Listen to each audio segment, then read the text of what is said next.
Eh bien, chers frères et sœurs, chers visiteurs aussi qui êtes là ce matin, bienvenue en tout cas. Bienvenue dans la maison du Seigneur. Et ce matin, je voulais partager justement la parole de Dieu avec vous autour d'un thème qui s'intitule « L'aperçu de la gloire de Dieu ». Ce texte que nous venons de lire en est un exemple parfait. Je ne sais pas si pendant ces périodes de vacances, certains dorment à la belle étoile. Est-ce que ça arrive? Oui, non? Non, on a peur d'avoir froid quand même la nuit. Parce que dormir à la belle étoile, c'est la meilleure signification qu'on pourra apporter à contempler la majesté du ciel que le Seigneur a fait. Quand on dit que les cieux racontent la gloire de Dieu, c'est réel. Si vous prenez justement un moment pour vous arrêter un petit peu, dans le silence, sortir la nuit, par un ciel sans nuages, vous allez apercevoir des choses magnifiques. Plus vous allez contempler les étoiles, plus votre œil va s'habituer. Et derrière ces étoiles, vous allez encore en voir d'autres. Ça vous a déjà fait cet effet-là? Vos yeux s'habituent à l'obscurité et vous commencez à percevoir de plus en plus loin des lumières lointaines. C'est beau, n'est-ce pas? Justement, eh bien, partout où on le regarde, dans toutes les directions, les étoiles que l'on perçoit, ce sont autant de lumière que Dieu a placées pour éclairer justement ce qu'on appelle l'obscurité. Ce sont des points de repère que le Seigneur a mis ici. Dès le premier chapitre de la Genèse, c'était pas voulu, mais on l'a pris ce matin aussi ce texte-là, au verset 3, la gloire et la puissance de Dieu se manifestent. Dieu dit que la lumière soit, et la lumière fut. Et c'était quel jour? C'était le premier jour. Donc est-ce que les astres étaient encore là? C'était déjà là? Non, ils n'étaient pas là. La puissance de Dieu, la gloire de Dieu se manifeste. Dès la création, dès la première parole de la Bible.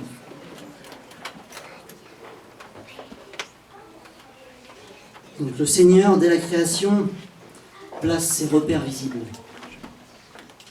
pour marquer les temps, les jours et les années. Et pour cela, on peut prendre Genèse 1, les versets 14 à 18.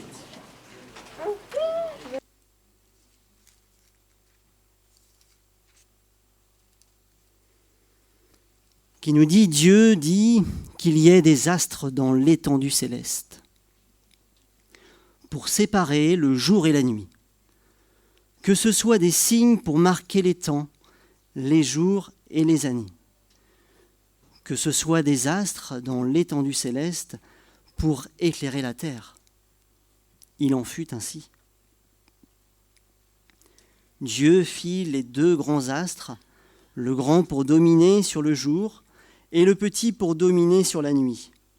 Il fit aussi les étoiles.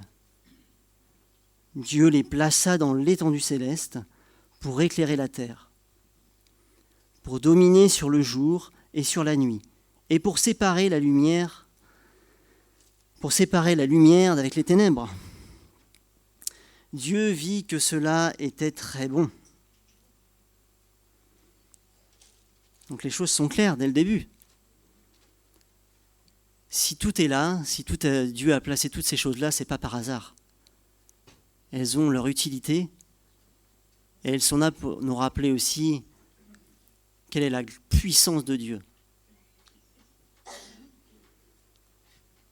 Donc c'est la lumière qui nous éclaire par la puissance du soleil, le jour et aussi par celle de la lune et des astres dans l'étendue céleste. Observons un petit peu le fonctionnement de notre système solaire. Il est composé d'une étoile, le Soleil, de 8 planètes qui gravitent autour de lui et de 5 planètes naines.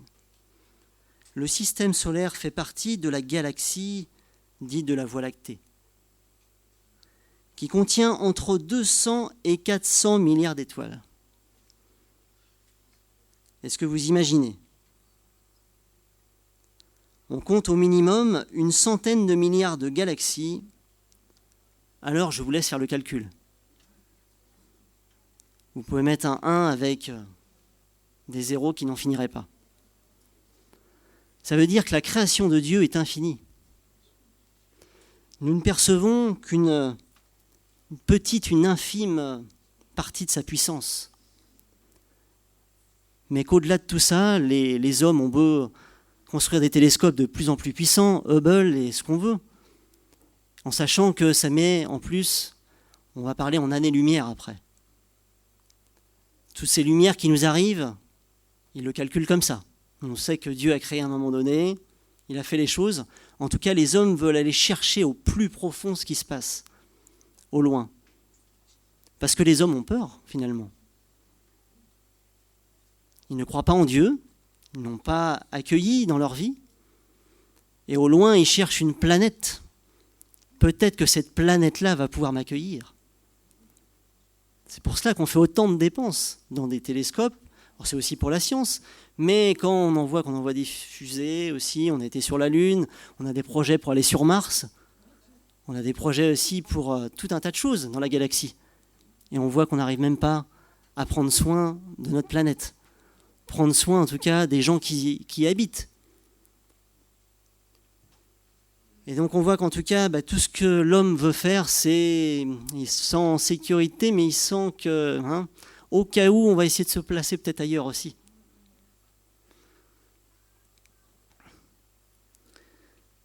Alors Jérémie 33, verset 22 nous dit en parlant des étoiles, Jérémie 33, verset 22, « De même qu'on ne peut compter l'armée du ciel, donc c'est les étoiles, ni mesurer le sable de la mer. » Donc l'infini, Dieu en parle dans sa parole. Les scientifiques aussi le voient et ils émettent un tas de théories parce qu'ils ne comprennent pas le fonctionnement de toute cette magnifique planète.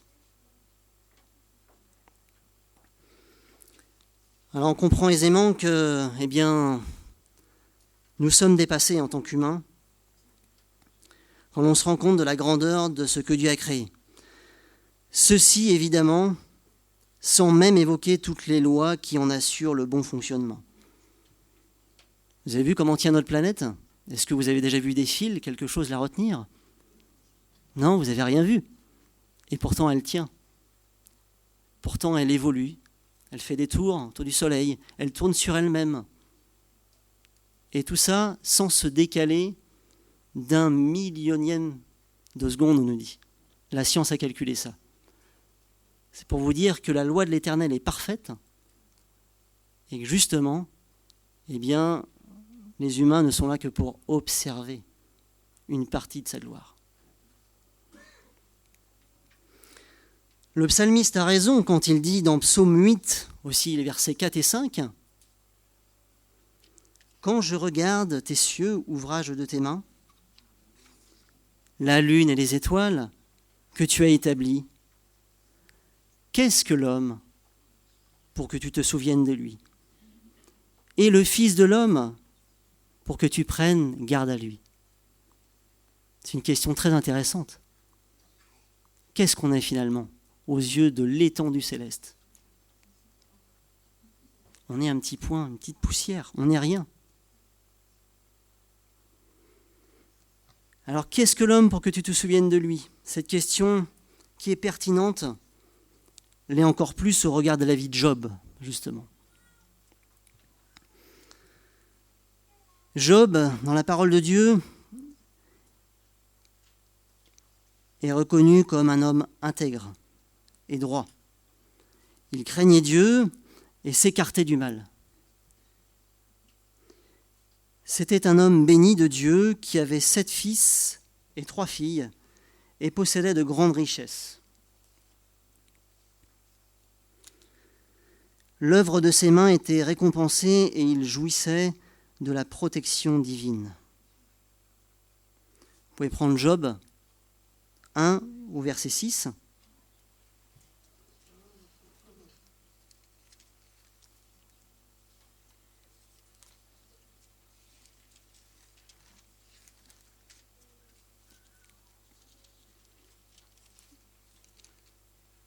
Job 1, verset 6,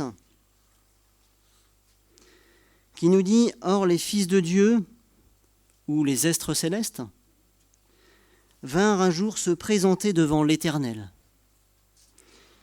Et Satan vint aussi au milieu d'eux. » Alors n'oublions pas de replacer l'histoire de Job dans un contexte particulier. Replaçons l'histoire de Job aussi dans ce qu'on dit de grands conflits cosmiques qui a lieu sur cette terre. On a une partie visible, justement. Et donc si on prend les versets suivants, au verset 7 à 9 aussi, l'Éternel dit à Satan, « D'où viens-tu » Satan répondit à l'Éternel, « De parcourir la terre et de m'y promener. » L'Éternel dit à Satan, « As-tu remarqué mon serviteur Job ? Il n'y a personne comme lui sur la terre. C'est un homme intègre et droit, qui craint Dieu et s'écarte du mal. » Satan répondit à l'Éternel, « Est-ce d'une manière désintéressée que Job craint Dieu ? Dieu a-t-il réellement dit ? Ça vous rappelle quelque chose ? Satan tourne sa question un petit peu pareil, mais finalement, est-ce que c'est par intérêt ? Tu l'as béni, c'est normal. Tu lui as donné des richesses, tu lui as donné des enfants, tu lui as donné une vie heureuse, que tout le monde reconnaît d'ailleurs. Donc finalement, c'est parce qu'il a déjà beaucoup de choses qui te servent, c'est tout. En tout cas, Dieu est heureux de présenter Job à Satan et de mettre en avant ses qualités d'intégrité et de justice. Par notre comportement, nous rendons gloire à Dieu et nous sommes un témoignage au regard des autres êtres célestes. Si on pense aux choses comme ça, on ne vivra peut-être pas les choses de la même façon dans notre vie personnelle. Nous sommes un témoignage vivant de la gloire de Dieu aussi. Il y a encore des hommes et des femmes dans ce monde qui croient en lui, qui croient à sa parole et qui ne doutent pas de sa parole. Job était l'un d'eux. Ça doit nous questionner, nous aussi, quelle position on prend. Est-ce que nous faisons partie de, justement, ces hommes intègres qui plaçons justement nos malheurs, nos épreuves, aussi sous un regard, que Satan veut nous attaquer aussi. Satan veut nous déstabiliser. Dieu, ce n'est pas sa volonté du tout. Dieu fixe une limite à Satan pour qu'il n'atteigne pas à sa vie. Il assure à Job encore sa protection. Satan va tout faire pour que Job maudisse Dieu. Perdre de ses richesses matérielles, tuer ses fils et ses filles, frapper Job par un ulcère malin. Et donc Satan veut tout faire également pour que nous déstabiliser et nous faire trébucher. Et que nous aussi, nous puissions maudire Dieu. Malheureusement, comme l'a dit Alfred la semaine dernière, on n'est pas du monde en fait. On est dans le monde, mais on n'est pas du monde. Vous avez retenu ça ? Donc si on n'est pas du monde, c'est justement parce que la puissance du Seigneur, on peut la demander et on peut la recevoir. Si Job avait cette force en lui, on nous dit dans le début de Job aussi que Job avait l'habitude tous les matins de porter un holocauste favorable pour lui et sa famille. Donc il le faisait dans la coutume de l'Ancien Testament, mais nous le faisons-nous dans la coutume d'offrir, en tout cas nos cœurs, joyeusement le matin, en prière, pour que Dieu conduise notre journée, pour que Dieu conduise notre famille. C'est la même signification. Donc face à la difficulté, agissez comme Job. Regardez le verset 22 qui nous est dit au chapitre 1. Job 1, verset 22. En tout cela, Job ne pécha pas et n'attribua rien de scandaleux à Dieu. Voilà, malgré tout ce qui va se passer, Job, il connaît son Dieu. Il connaît que ce n'est pas lui qui a tenté, qui lui a fait du mal par toutes ces épreuves. C'est pour ça que Dieu aussi, dans les versets d'avant, Dieu fixe la limite. Fixe la limite. Job, qui aimait Dieu, ne l'a pas tenu pour coupable de sa misère. Qu'en est-il de nous ? S'il y a un Dieu, pourquoi tant de souffrance ? C'est pas quelque chose que vous entendez dans toutes les bouches, souvent, pour ceux qui n'ont pas peut-être compris encore ce que veut Dieu pour nous. Et même pour nous, qui vivons aussi parfois des choses difficiles, on aurait tendance à imputer la faute à Dieu, dire s'il y a un Dieu, pourquoi ça se passe ? Mais cette histoire est là pour nous montrer que justement, si nous souffrons, c'est pas de la volonté de Dieu. Il y en a un qui nous connaît là-haut. Il y en a même plusieurs qui nous connaissent. Dieu nous connaît parfaitement, puisqu'il est réuni en conseil avec les autres là-haut. Et Satan s'invite. Il vient. Et il nous connaît aussi. Il connaît Job, en fait. Il sait qu'il est intègre. Et c'est pour ça qu'il réclame Job. Satan veut réclamer tous ceux qui ne sont pas encore à lui. C'est son but dans ce monde. Et donc notre but, c'est aussi de dire que Dieu, dès la création, par tout ce qu'il a fait comme merveille dans le monde, nous sommes sa propriété, en premier. Après, à nous de nous placer sous la protection de l'un ou de l'autre. Et pourtant, Job va aussi se plaindre et dire qu'il ne comprend pas sa situation. Il affirme qu'il est innocent et qu'il n'a rien fait pour mériter cela. Donc Dieu, au chapitre 38, prenez Job 38,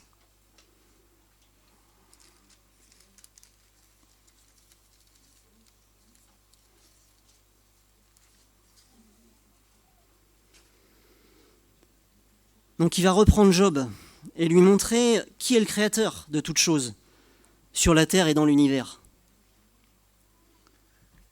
Donc les versets 4 à verset 7, Job 38, les versets 4 à 7, nous dit « Où étais-tu quand je fondais la terre ?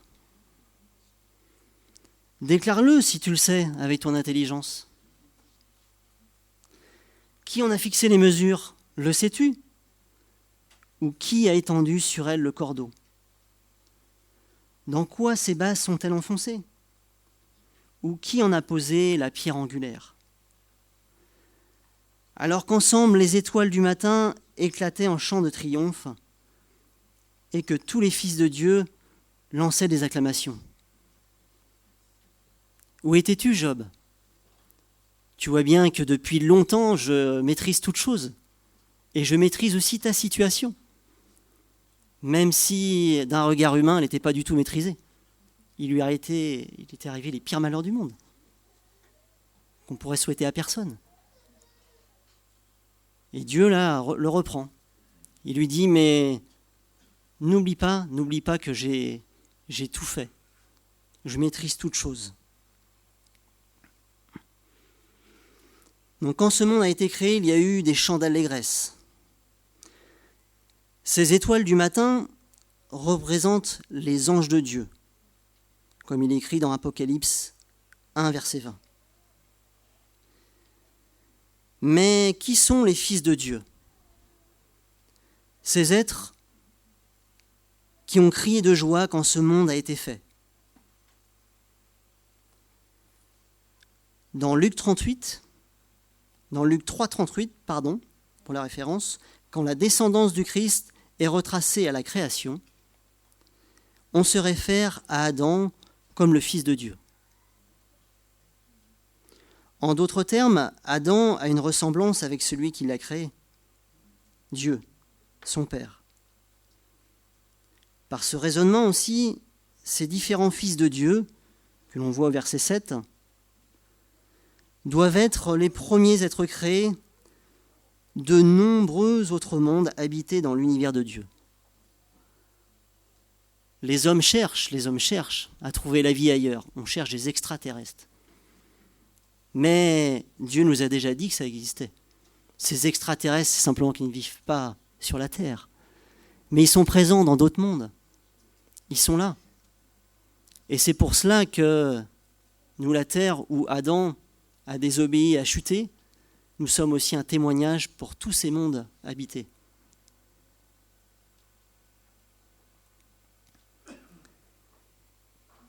Donc, dans le premier chapitre de la Genèse, nous lisons que Dieu dit à l'homme « Remplissez la terre et soumettez-la ». Dieu a donné à l'homme le pouvoir, comme fils de Dieu, pour ce monde particulier. Il lui avait donné les clés pour diriger les choses sur la terre. Mais suite au péché et suite à leur obéissance à Satan, ce monde est tombé aux mains de Satan et est devenu quelque part en sa possession. Jésus appelle Satan le prince de ce monde dans la parole. C'est pour cela qu'au début du livre de Job, l'histoire raconte comment s'est passé ce rendez-vous des fils de Dieu dans le ciel. Et Satan vint aussi. Lorsque Dieu a demandé pourquoi il était là, il a dit qu'il venait de la terre. Dieu a contesté son droit de représenter la terre, car Dieu a déclaré qu'il y avait encore des gens fidèles sur la terre. Et Job a été nommé comme l'un d'eux. L'ensemble du livre de Job est l'histoire de la façon dont Dieu a démontré à Satan comment la fidélité de Job était pour lui. Satan ne pouvait se présenter comme le porte-parole de tous les hommes. Et c'est pour ça qu'aussi, le but du culte, c'est un culte d'adoration. C'est une rendre gloire vraiment à notre Dieu. Rendre gloire aussi parce qu'il voit qu'il y a encore des gens qui l'aiment et il ne nous oublie pas. Il ne nous oublie pas. On est peut-être comme Job dans notre vie. Mais en tout cas, vous connaissez la fin de ce qui est arrivé à Job. Job a été béni, bien au-delà de ce qu'il aurait pu imaginer quand il était dans la souffrance. Donc ce que Dieu a donné à Job aussi, eh bien, c'est un petit peu le symbole de ce qu'il nous donnera. Peut-être pas comme lui sur cette terre, mais il nous le donnera, on sera vraiment béni. Et Dieu, en tout cas, a, dans ces moments d'épreuve, une issue pour chacun.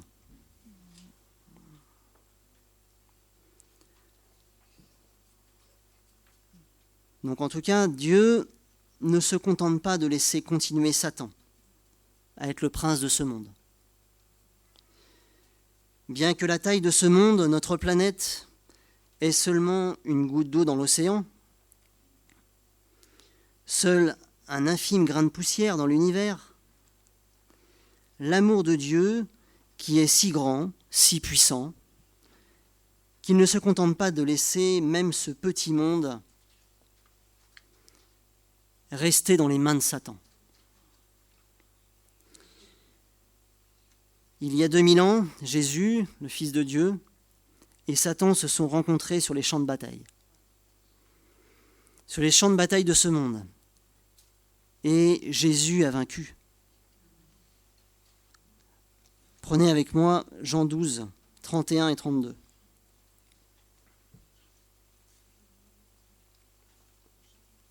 Jean 12, les versets 31 et 32.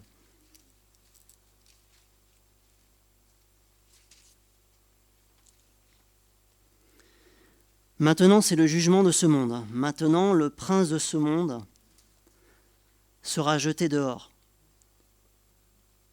Et moi, quand j'aurai été élevé de la terre, j'attirerai tous les hommes à moi. Voilà ce qu'a fait le Seigneur. Il a vaincu pour nous déjà, au prix de sa vie.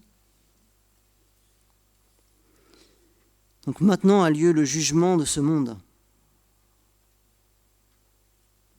N'oubliez pas que bientôt, Satan aussi sera redevable de tout ce qu'il a fait, de tout ce qu'il a entraîné. Car dès l'origine, ce n'était pas du tout ce que Dieu avait prévu. Nous aurions pu participer là-haut, au conseil avec les autres êtres célestes, si ce monde avait décidé d'être avec Dieu. Donc à la croix, Jésus a racheté ce monde du péché et de Satan avec le prix de son propre sang précieux. Il est mort pour payer le salaire du péché en faveur de la race humaine et leur rendit la domination sur ce monde qu'ils ont perdu par le péché. Un seul acte reste encore dans le grand drame du siècle. Lorsque Jésus reviendra et tout mal sera en tout cas puni, on parlait de justice aujourd'hui, ça sera repris et entièrement effacé, la terre sera de nouveau remise dans un état recréé. Comme un sujet obéissant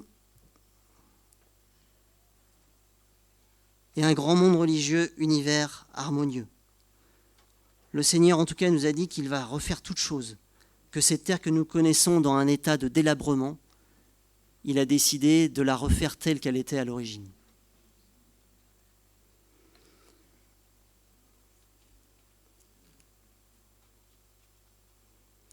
Alors, quelle journée ce sera quand Jésus éclatera le bleu du ciel avec toute sa gloire et sa puissance armée des anges.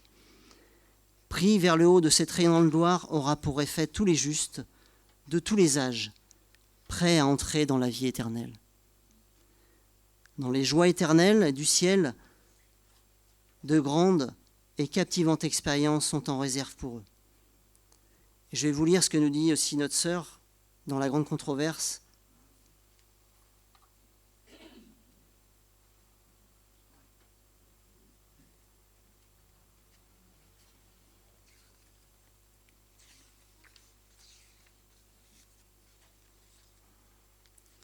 Elle nous dit sur la nouvelle terre, des intelligences immortelles contempleront avec ravissement les merveilles de la puissance créatrice et les mystères de son amour. Plus d'ennemis rusés et cruels pour nous entraîner loin de Dieu. Toutes nos facultés pourront se développer, tous nos talents s'épanouir. Ici, on dit toujours qu'on n'a pas le temps de faire plein de choses. J'aimerais apprendre à faire ceci, je voudrais faire cela. Si j'avais su, j'aurais fait autre chose comme métier. Si j'avais. Mais Dieu nous dit que là-haut, nous aurons tout le temps pour nous instruire en sa présence. L'acquisition de connaissances nouvelles ne fatiguera pas notre esprit, ne lassera point notre énergie. Les plus grandes entreprises seront menées à bien. Les plus hautes aspirations seront satisfaites. Les plus sublimes ambitions réalisées. Et néanmoins, il y aura toujours de nouvelles hauteurs à gravir, de nouvelles merveilles à admirer, de nouvelles vérités à approfondir, faisant appel à toutes les facultés de l'esprit, de l'âme et du corps. Tous les trésors de l'univers seront proposés à l'étude des rachetés de Dieu. Des délices inexprimables attendent les enfants de la nouvelle terre, auprès d'êtres qui n'ont jamais péché et dont ils partageront la joie et la sagesse. Dégagés des barrières de la mortalité, ils seront emportés en un vol inlassable vers les mondes lointains qui ont frémi au spectacle des misères humaines et qui ont entonné des chants de joie chaque fois qu'ils apprenaient le salut d'une âme. Vous voyez ce que nous dit là ? Chaque fois qu'ils apprenaient le salut d'une âme, c'est la fête dans le ciel.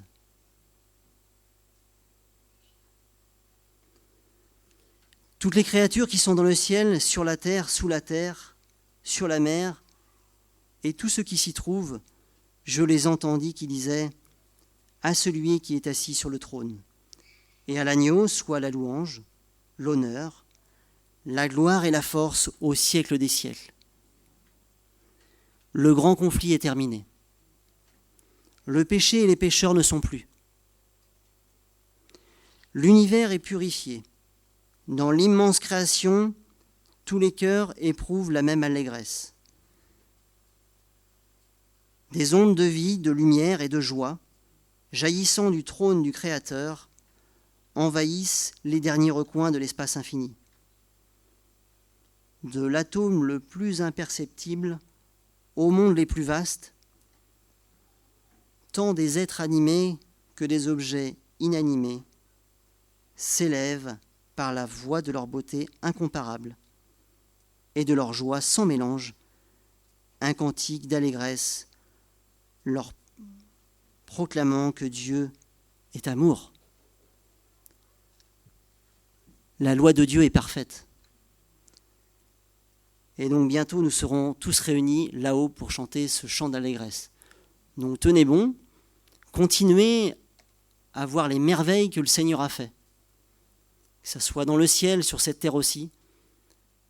Et sachez que, Dieu nous attend, en tout cas là-haut. Amen.